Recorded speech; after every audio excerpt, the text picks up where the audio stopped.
vous avez dit, vous avez admis que vous, avec votre organisation, vous êtes politiquement incorrect. Alors, vous avez décidé à un moment donné d'affronter la directive pour les ports. Pourquoi cette décision? Comment a-t-elle été prise? Bon, le secteur portuaire a été déjà déréglementé depuis beaucoup d'années. Dans la perspective de l'imposition de plus de libéralisation par l'Union européenne, il n'y avait pas une autre possibilité que de résister. Et dans ce cadre, nous avons dès le début décidé de mobiliser nos membres justement pour assurer que tout changement serait aussi dans l'intérêt des travailleurs et des usagers, des communautés, pas seulement dans l'intérêt des grandes lobbies économiques qui étaient derrière cette proposition. Tout de même, je comprends que des collègues à vous, dans d'autres fédérations, d'autres organisations, vous ont déconseillé d'entamer cette lutte.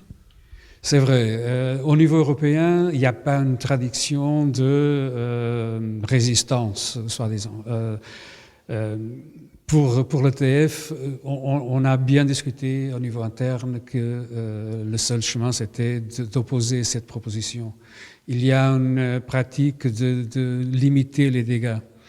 À notre avis, ce n'était pas la solution. Il fallait carrément arrêter ce processus qu'on a réussi avec beaucoup d'engagement de nos membres, avec beaucoup de contacts, d'activités de toutes sortes, de luttes, mais aussi de contacts avec ceux qui font la politique. Et c'était le secret, disons, pour le succès. Et c'est vrai que beaucoup de nos camarades me disaient, écoute, ça n'a jamais été réussi. Il vaut mieux de faire un plan B et limiter les dégâts. Pour nous, ce n'était pas faisable comme ça. Oui, vous pouvez me donner quelques détails justement de cette réussite. Comment a-t-il été possible de vaincre 2 fois, de rejeter 2 fois les directives, les propositions de la Commission européenne? Le mouvement syndical a une tendance à résister tout changement. Là aussi, au début, c'était ça le cas. Les gens s'opposaient parce qu'ils ne voulaient pas changer leur statut à cette époque-là.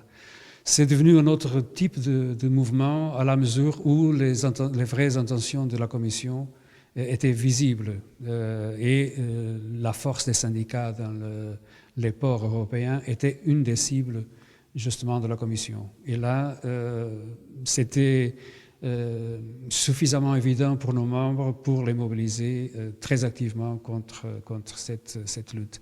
Une des questions était justement de forcer à autoriser les équipages des navires à opérer, faire le travail des travailleurs portuaires. Et là, tout le monde a compris, c'est notre poste de travail qui est en danger. C'est aussi la sécurité des navires et des équipages. Et on n'a pas permis ça. Et puis, vous avez agi à plusieurs niveaux, de la base, pour ainsi dire, de la main-d'œuvre dans les ports jusque dans les hautes structures, pour ainsi dire, syndicales. Oui, c'était pendant 5 ans environ une lutte sans cesse avec des conférences où on invitait les membres du Parlement, les membres de la Commission, des représentants des employeurs à discuter avec nos membres ce qui nous inquiétait, ce qu'on ne voulait pas qui pouvait se passer en Europe. On a fait des grèves européennes, on a fait des manifestations, on a fait beaucoup de réunions internes et avec d'autres organisations, avec des organisations environnementalistes, avec des ONG qui soutenaient notre lutte.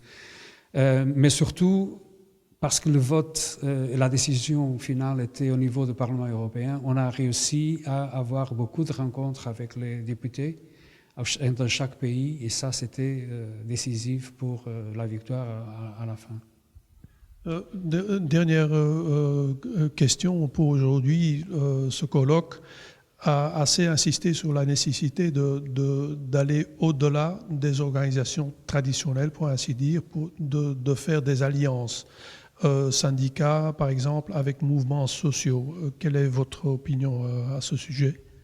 Oui, de plus en plus, c'est nécessaire d'élargir le champ d'influence, soit des syndicats, soit des ONG, mais aussi l'interaction entre les mouvements au niveau local, au niveau international aussi. Mais je dirais que les syndicats aussi, ils doivent faire une profonde analyse interne sur leur méthode, parce qu'on risque de perdre la confiance et le soutien de nos membres si on ne répond pas adéquatement à leurs besoins.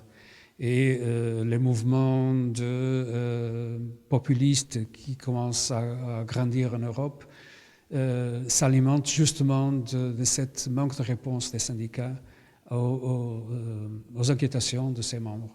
Et alors, bien sûr qu'ensemble, avec des organisations qui peuvent jouer dans le même sens pour l'intérêt commun des travailleurs, mais aussi des citoyens en général, c'est la seule solution de bien répondre aux inquiétations de la société.